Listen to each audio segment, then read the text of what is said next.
High সব বন্ধুরা, আর আমার নতুন ব্লগে আপনাদেরকে স্বাগত জানাই। এই যে দেখুন না, সব বাসি জিনিস বার করেছি।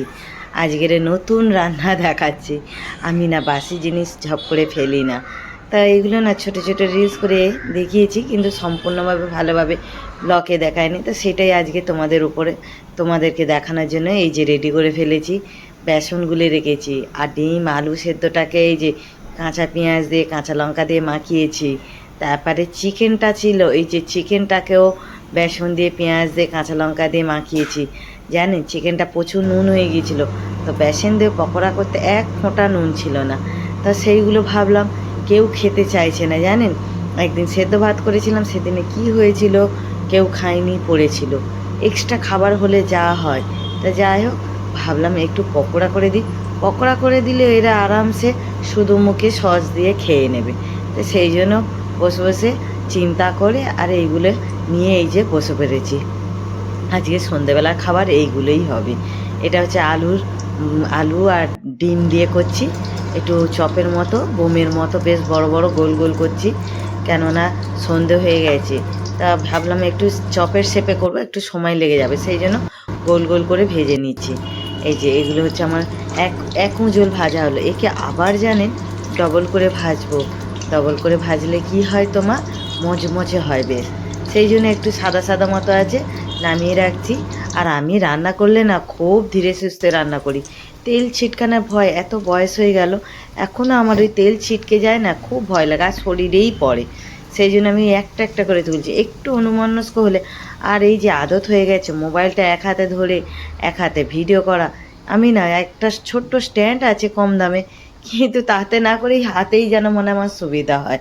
তো যাই হোক, আগে ফুরুলিগুলো আলুর ফুরুলিগুলো ভাজা হয়ে গেল। তারপরে এই যে চিকেন পকোড়াগুলো একটা একটা করে ভেজে নিচ্ছে। আর সত্যি কিন্তু খেতেও দুর্দান্ত হয়েছিল।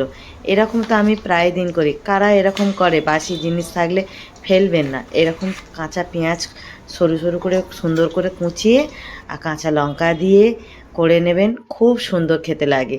দোকানে যে বিক্রি হয় না, তার থেকেও সুন্দর লাগে খেতে।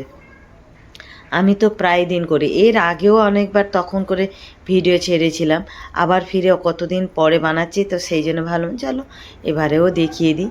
চলো, এই যে আমার এগুলো হচ্ছে চিকেন পকোড়া, আর কিছুটা ওই যে ছোটো ছোটো, ওগুলো বেশি হয়েছিল, পেঁয়াজ কাঁচা লঙ্কা আছে, সেইগুলোও এর ছোটো ছোটো বড়ার মতো করে ভেজে নিলাম।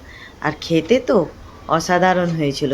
আমার ছেলে আমি পরের দিন আবার ফিরে আমরা মানে কি বলবো, মুড়ি দিয়ে চা করে সব খেয়েছিলাম। এত সুন্দর খেতে হয়েছিল, অনেকগুলো হয়েছিল। খাবার মাত্র তো আমরা তিনজন, কত খাবো বলুন, ছেলে আমি আর আমার কর্তা। এই যে দেখুন, এগুলো হচ্ছে আলুর ফুরুলি, মানে এগুলোকে আবার ডবল করে ভাজছি, কেননা মজমজা করার জন্য। এবারে এতক্ষণ তো স্লো ফ্লেমে ভাজলাম, এবারে ফুল ফ্লেম দিয়ে এবারে চপগুলোকে ভেজে নিলাম, পকোড়াগুলোকে। এই যে একটু একটু করে লাল হচ্ছে, এবারে তুলে নেবো। কেননা ফুল ফ্লেম দিয়েছি কেন, তেলটা না তাড়াতাড়ি ঝরে যাবে, সেই জন্য ফুল ফ্লেম দিয়ে একেবারে খুব জোরে দিয়ে আর ভেজে নিলাম। ব্যাস আমার রেডি। এবার ওদেরকে খেতে দেবো। ঘরে তো আছে তোমার কাসুন্দি আছে, টমেটো সস আছে, ব্যাস এই যে সাজিয়ে ফেলেছি। এবার আমরা তিনজনে খাওয়া দাওয়া করবো। তো আমার পকোড়াগুলো কেমন হয়েছে কিন্তু বন্ধুরা বলবেন, সবার কাছে একটু শেয়ার করবেন, আর মন দিয়ে একটু দেখবেন প্লিজ। আমার ভিডিওটা কেউ একটু খিঁচবেন না।